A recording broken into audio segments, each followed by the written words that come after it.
I've been on Al Jazeera talking about conflicts in Africa. Muslim insurgents in the north of Nigeria called Boko Haram, and they've been famous. Their notoriety is about the kidnapping of 270 girls. In addition, I also was on CNN speaking about some of those issues.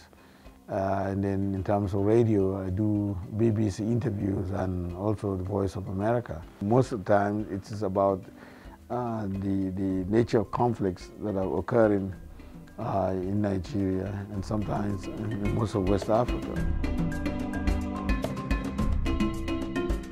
I went to many schools. They introduced me to many schools, many of the school districts around this area, including the greater Pittsburgh area. I can count between elementary schools and high schools.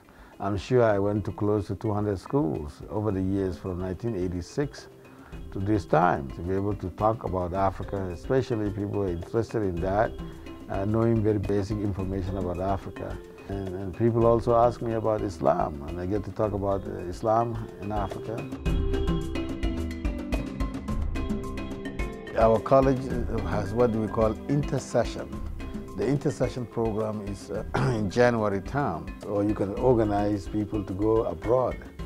And mine has been to Africa. I can specifically take them to Senegal and Gambia. In the process of doing that, we developed some interest in teaching students about philanthropic work.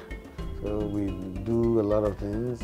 We collect a lot of things from here, books, clothing, medical supplies. Some of the books are donated by the college library. Some of the books majority of the books come from the University of Pittsburgh, where my old professors who are retired or retiring continue to donate those books to me. Shipped almost, about 7 40-foot containers of books. So we have more than 100,000 collection books in the libraries in Nigeria. So in the process of doing that, when we go to Gambia and Senegal, we also distribute this as we learn that. For example, when we go to Senegal, we go to Gore Island. And Gore Island was one of the most notorious slave ports. Especially American students are not necessarily taught about slavery a lot. Well, one of the ways in which I have young Americans understand the situation is they understand the nature of how slavery itself evolved into some of the racial categories that exist today in America. And so some of the students actually find themselves in a position whereby they are the only white students, for example, in the midst of millions of blacks in South Africa, in Senegal or in Gambia.